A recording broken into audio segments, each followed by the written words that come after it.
Okay mga sir, sa ngayon ay mag-change oil tayo ng Mirage G4 2016 model. Siyempre kailangan muna natin buksan ang kotse tsaka wood. Check natin ang langis mga sir kung okay pa siya.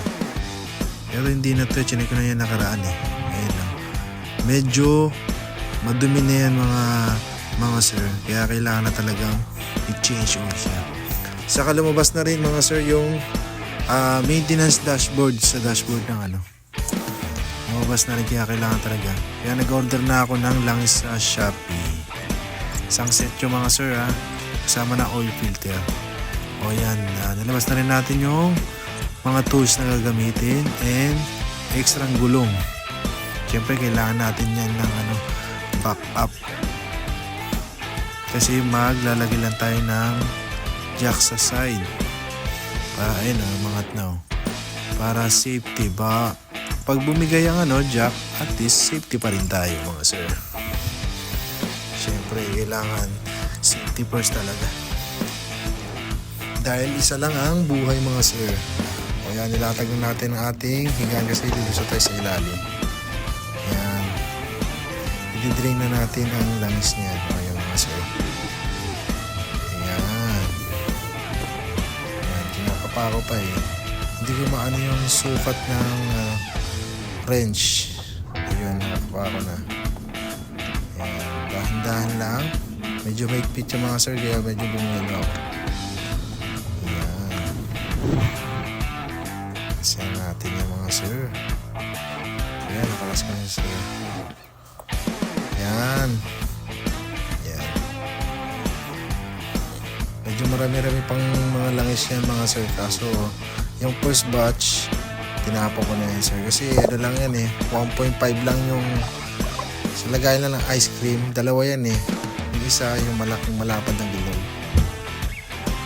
Grabe yung sobrang yung kulay itim na yung nakulis, latak na kulay itim yun, parang pusit na ay mga sir. Problema ko dyan sir, hindi ko siya makalas yung oil filter niya kasi malaki yung pangkalas, kaya kailangan kong tanggalin tong radiator cover sa taas para maipasok ko tong yung pangkalas ng oil filter mga sir. Yan, medyo marami nga lang yung mga tornilyo, tsaga-tsaga lang mabilis naman tayo kasi pangalawang beses ko na mag-change ng mga sir, tsaka ilang beses na ako nagkapalit ng radiator fan tsaka motor, kaya medyo sanay na ako magkalas niyan. Ay mga sir, diba? Basic lang yan. Ang laki kasi na order ko, mali na order ko mga sir Siya nga pala mga sir, mura lang yung nabili kong langis sa Shopee sa Orange app, bali 1,001 lang kasama ng oil filter, tatlong langis na yun. Goods naman siya mga sir, kasi nung una ganoon din naman yung ginamit ko, wala naman naging problema. Full synthetic yun. O yan, nakalas ko na mga sir. Okay, yan, nilabas ko na rin yung mga langis niya, niready ko na, tsaka yung bagong oil filter mga sir. Yan na.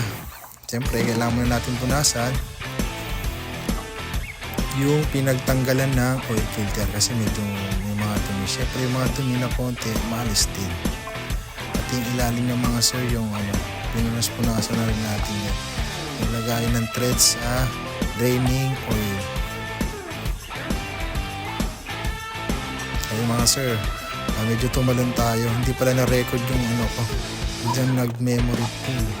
Bali mga sir, bago ko nilagay yung oil filter, naglagay muna ako ng langis konti sa ring para hindi siya matindi kasi yung pag wala siyang oil, may tendency bumuhol yung rubber nun. Kung mapapansin nyo kayo na sir, mga sir, naglagay ako ng konting langis para smooth yung oil filter, hindi siya maipit. Pag naipit kasi yung rubber nun mga sir, pwede siya mag-leak. Ayan, sinalin ko na. Ayan, sinalpak ko na. Habang sinalpak ko yung oil, sayang din yung Tanggalin na natin yung air filter niya. sa makina yan. Pagpagpagin lang natin yan kasi medyo okay pa naman siya, hindi pa naman sobrang itim. Ayan, tapos balikan natin yung mga sir. Next natin yung cabin filter. Ito yung pangalawang ano na. 2 liter na 2 liter na yan mga sir. Pangalawang liter na. Ayan. Sunod ko naman dyan mga sir yung sa cabin filter. Ayan. Pinalas ko na yung mga sir. Saglit lang naman yun. Madali lang naman kalasin yan. Sobrang kapal ng alikabok. Sa dalawang filter yan yung pinakamalala eh. Dahil always gumagana yung aircon yan. Kaya matindi talaga yung alikabok niya. Grabe ayun no. Binrush ko pa yan. Ang kapal ng alikabok eh. Yung puti nangitim na eh. Kasi tayo naka-order ng filter. Mura lang din yan sa Orange Shop mga sir ah. Yung filter. Ayan oh. Nilagay ko na yung pangatlo. Hindi ko na yun ano mga sir. Nilagay ko na kagad dyan. Ganun din naman. Sakto lang din ayun oh. Sakto. Makikita niyo sa video. Saktong-sakto sa dalawang guhit yung ano, langis. Kaya okay na yung mga sir. O yan. Balik na natin. Punas-punasan natin yung makina. Siyempre, dyan na rin tayo eh. Punasan na rin natin yan. Yan, testing. Okay naman siya mga sir. Goods na goods. Check natin yung brake fluid, radiator coolant kung meron pa. Yan. Kada umalis ako mga sir, check ko yung ano, brake fluid tsaka radiator coolant para sure tayo. Hirap na mag-overheat o kaya mawalan ng brake fluid. Kasi yung sasakyan natin mga sir, mga 2016 na to eh. Kaya syempre, kailangan natin alagaan sa maintenance. Pero goods na goods po ito mga sir. Tatlong best na biniyahe ito sa Baguio tsaka sa Batangas pa. Wala naman naging problema. Thank you. Ayan mga sir. Ayan ang filter. Sa 1,011 lang yan. Okay na mga sir. Thank you very much mga sir.